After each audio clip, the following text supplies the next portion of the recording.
नमस्कार दोस्तों। अगर आप सेकंड ग्रेड की तैयारी कर रहे हो तो ये वीडियो आपके लिए उपयोगी साबित होगा, क्योंकि इसमें हम 3 टॉपिक क्लियर करने जा रहे हैं। उम्मीद है इससे 12% नहीं जाएगा, 99% चांस है।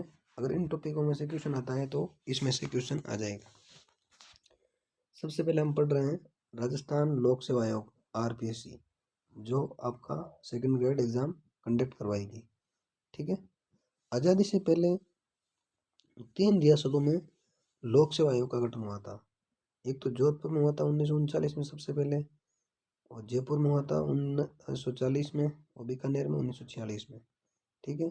अब राजस्थान जो RPSC है ना, ये राजस्थान लोक सेवा आयोग, इसकी स्थापना हुई थी 20 अगस्त 1949 को, और इसने कार्य शुरू किया था 22 दिसंबर 1949 को। ठीक है।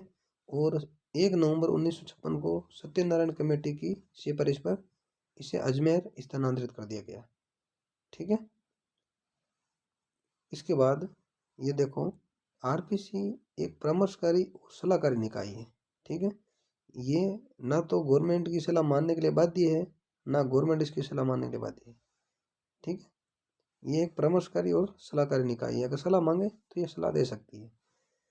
अब देखते हैं हम अध्यक्ष के बारे में, जो आजकल क्वेश्चन पूछा जाता है। अध्यक्ष वर्तमान में संजय सोतरी अध्यक्ष है। कौन है? संजय सोतरी। ठीक है। अब देखें प्रथम अध्यक्ष, देखें तो प्रथम अध्यक्ष SK घोष, जो कार्यवाहक अध्यक्ष थे, जो उच्च न्यायालय के मुख्य न्यायाधीश थे, इन्हें अध्यक्ष बनाया गया था। वैसे पूछ ले बिना कार्यवाहक तो SC त्रिपाठी पहले अध्यक्ष थे। ठीक है। मैंने देखो सीधी भाषा में लिखा है, जिससे आपको आराम से समझ में आ जाए। ठीक है। पहला मुस्लिम अध्यक्ष पूछे तो हम आपको याद रखना है मोहम्मद याकूब। दूसरा मुस्लिम अध्यक्ष JM खान। तीसरे मुस्लिम अध्यक्ष हबीब खान गुरान थे। ठीक है। और RPSC के कार्यवाहक अध्यक्ष पूछ लें तो इतने कार्यवाहक अध्यक्ष रहे हैं। ऐसा क्वेश्चन पिछली बार आया था कि निम्न में से कौन सा कार्यवाहक अध्यक्ष नहीं रहा। एक SK घोष है, LM जोशी है, SC सिंगारिया है, HN मीणा है, RD सैनी है, शिव सिंह राठौड़ है, और जसवंत राठी है। इनके बाद तो जस्ट संजय सोत्रिया को बना दिया गया। ठीक है। और सर्वाधिक कार्यकाल वाले अध्यक्ष पूछ लें तो देवीशंकर तिवारी का सबसे ज़्यादा कार्यकाल था। ठीक है। और न्यूनतम कार्यकाल पूछ ले तो PS यादव का था। ठीक है।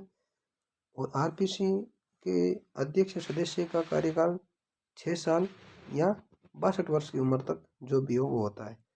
अब RPSC का उल्लेख संविधान में भाग 14 में RPSC का उल्लेख अनुच्छेद 315 से 323 तक है। ठीक है।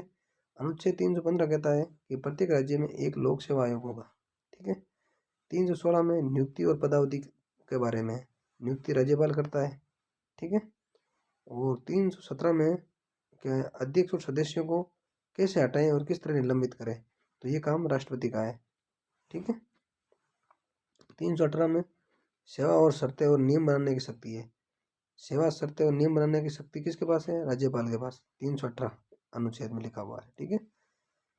319 में कि सेवानिवृत्ति के बाद पद धारण करने के संबंध में, इसके बारे में कि कहाँ किसका पद धारण कर सकता नहीं कर सकता। जैसे RPSC का चेयरमैन UPSC का चेयरमैन या सदस्य बन सकता है।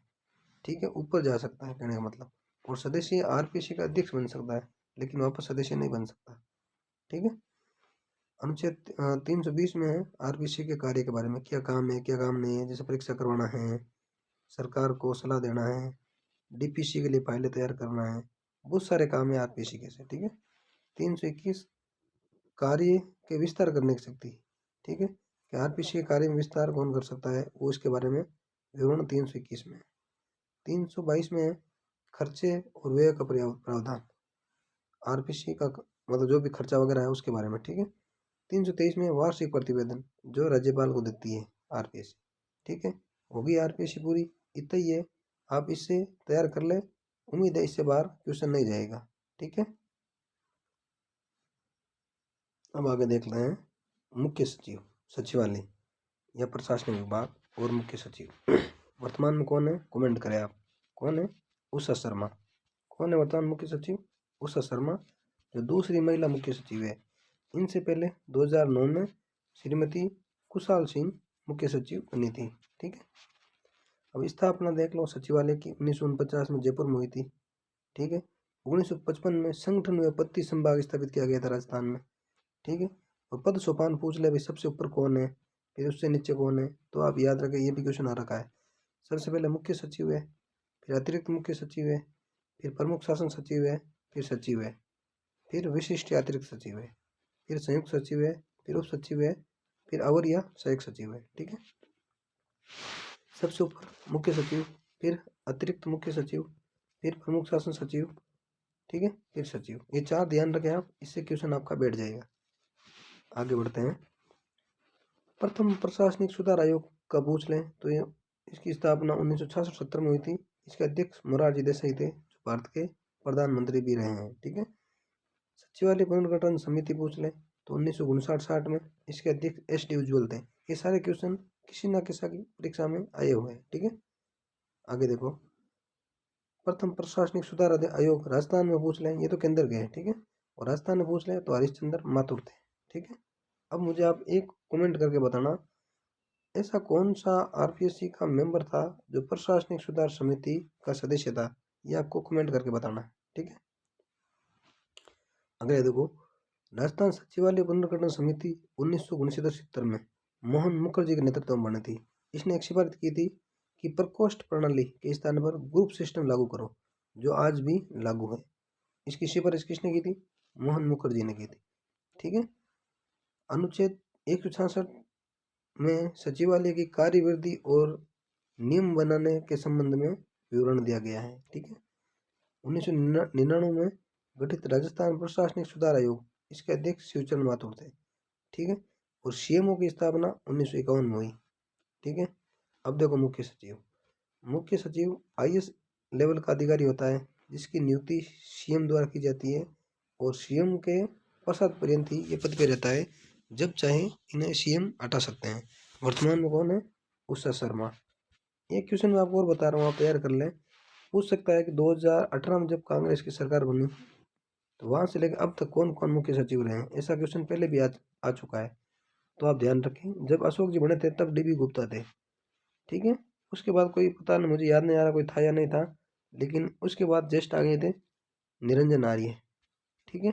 निरंजन आर्य के बाद अब सीधे ये उषा शर्मा। ठीक है। ये आप थोड़ा देख ले, कंफर्म कर ले एक बार। ठीक है। 1956 तक तो मुख्य सचिव की नियुक्ति केंद्र सरकार द्वारा की जाती थी, ध्यान रखना। और फर्स्ट मुख्य सचिव पूछ ले तो के राधाकृष्णन थे। ठीक है। और राजस्थान सरकार द्वारा या राज्य सरकार द्वारा फर्स्ट नियुक्त मुख्य सचिव कौन थे? भगवत सिंह मेहता थे, जो प्रथम राजस्थानी थे और इनका कार्यकाल भी सर्वाधिक है। देखो, 3 फैक्ट इससे तैयार होते हैं। राज्य सरकार द्वारा नियुक्त प्रथम मुख्य सचिव भगवत सिंह मेहता प्रथम राजस्थानी थे, सबसे लंबा कार्यकाल भी इनका था। ठीक है। न्यूनतम कार्यकाल वाला पूछ ले मुख्य सचिव कौन था, तो राजीव स्वरूप थे, जिनका कार्यकाल 122 दिन। और उसके बाद निहाल चंद गोयल 123 दिन। अगर ये ऑप्शन में ना हो तो ये भी न्यूनतम कार्यकाल में गिने जाएंगे। ठीक है। और नरेश चंद्र मुख्य सचिव थे, जिन्हें 2007 में पद्म भूषण भी मिला था। ठीक है। ये USA में भारत के राजदूत भी रहे थे और भारत सरकार में कैबिनेट सचिव भी रहे थे नरेश चंद्र। ठीक है। फर्स्ट कार्यवाहक मुख्य सचिव पूछ ले तो SD उज्ज्वल थे। कौन थे? SD उज्ज्वल। ठीक है। फर्स्ट महिला पूछ ले तो कुशाल सिंह 2009 में। सेकंड महिला पूछ ले तो उषा शर्मा, जो वर्तमान में है। ठीक है। अब सर्वाधिक मुख्यमंत्री के साथ काम करने वाले मुख्य सचिव कौन थे? विपिन बिहारी लाल माथुर। इन्होंने हरदेव जोशी, शिवचरण माथुर, हरदेव जोशी और गुरु सिंह शेखावत के साथ कार्य किया था। ठीक है। और मीठालाल मेहता ऐसे मुख्य सचिव थे जिन्हें पद्म श्री प्राप्त हुआ था 2015 में। और वरीयता क्रम को तोड़ने वाले प्रथम मुख्य सचिव भी कौन थे? मीठालाल मेहता। फर्स्ट ST के मुख्य सचिव पूछ ले तो OP मीणा थे। ठीक है। और फर्स्ट SC के पूछ ले निरंजन आर्य 43वें थे, जो भी रिटायर हुए हैं। अब वर्तमान में मुख्यमंत्री के सलाहकार हैं। ठीक है। और वर्तमान में मुख्य सचिव उषा शर्मा है, जो दूसरी महिला मुख्य सचिव। ठीक है। 2 टॉपिक हो गए पूरे। अब तीसरा टॉपिक साथ में देख लो आप। राजस्थान राज्य मानवाधिकार आयोग। सबसे पहले ध्यान रखो, ये सांविधिक और वैधानिक निकाय है। ठीक है। ये सलाहकारी एवं परामर्शकारी निकाय है। ठीक है। HL दत्तू ने मानव अधिकार आयोग को दंतहीन व कागजी शेर कहा है कि मतलब होता तो कुछ नहीं है, बस कागजों में, और दंतहीन ऐसा पाग है जो बिना दांत का है, ठीक है, क्योंकि ये सजा नहीं दे सकता है, ठीक है ना, सिर्फ जांच कर सकता है, वो भी 1 साल पुराने मामलों की। इसलिए एच एल दत्तू साहब ने ये कहा था। अंतर्राष्ट्रीय मानवाधिकार दिवस 10 दिसंबर को मनाया जाता है, ठीक है। अब राजस्थान मानवाधिकार आयोग का गठन 18 जनवरी 1999 को हुआ था और कार्य शुरू 23 मार्च 2000 को किया था। इम्पोर्टेंट है, ध्यान रखें। और मुख्यालय मानवाधिकार आयोग का जयपुर में, ठीक है। अब आगे बढ़ते हैं। संरचना यानी एक अध्यक्ष और 3 सदस्य होते हैं जिनकी नियुक्ति राज्यपाल द्वारा एक चयन समिति की सिफारिश पर की जाती है और हटाता तो राष्ट्रपति है। ये चयन समिति, इसमें कौन कौन होते हैं? सीएम होता है, ठीक है, गृह मंत्री होता है, ठीक है, विधानसभा अध्यक्ष होता है और विपक्ष का नेता होता है। ये सिफारिश देते हैं राज्यपाल को, ये फिर नियुक्ति करते हैं मानवाधिकार आयोग के अध्यक्ष की, ठीक है। ये रिटायर होने के बाद भी पुनर्नियुक्ति के पात्र हैं। एक बार रिटायर हो गया तो वापस नियुक्त कर सकते हैं। इनका कार्यकाल 3 वर्ष या 17 वर्ष तक जो भी हो होता है। अध्यक्ष कौन बन सकता है? उच्च न्यायालय का सेवानिवृत्त मुख्य यानी न्यायाधीश, ठीक है।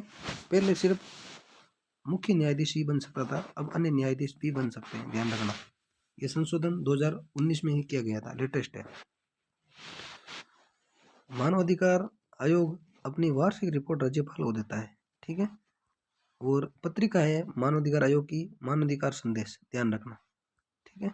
और इसका काम क्या है? मानवाधिकार संबंधी जांच करता है लेकिन दंड नहीं दे सकता, इसलिए इसे एच एल दत्तू ने दंतहीन बाघ कहा था, ठीक है। 1 वर्ष से अधिक के पुराने मामलों की ये जांच नहीं करता है और सैन्य मामलों की भी ये जांच नहीं करता है, ठीक है। अब अध्यक्ष कौन कौन रहे ये ध्यान रखना।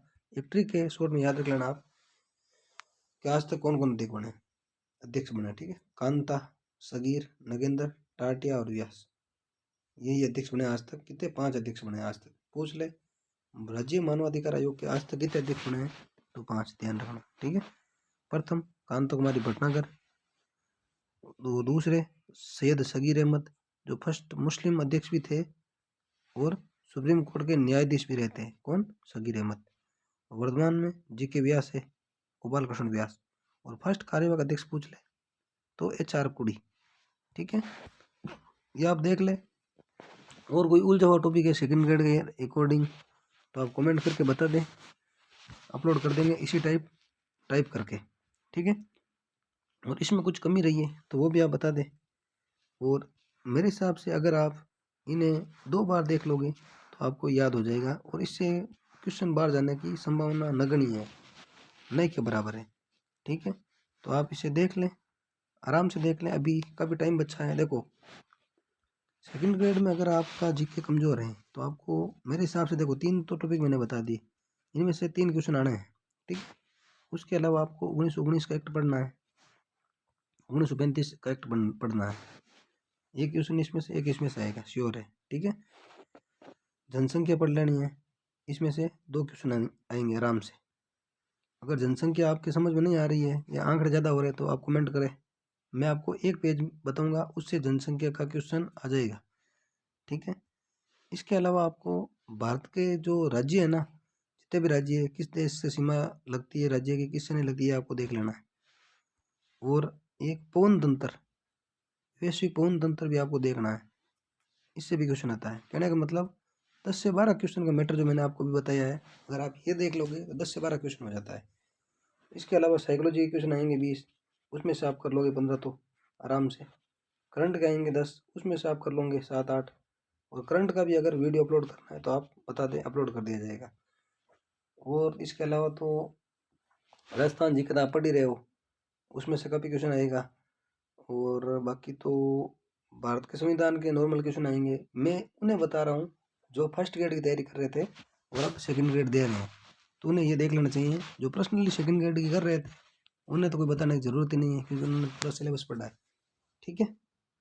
कोई दिक्कत हो तो बता देना आप, और वीडियो अच्छा लगा तो शेयर ज़रूर करें, ठीक है। मिलते हैं नेक्स्ट वीडियो में।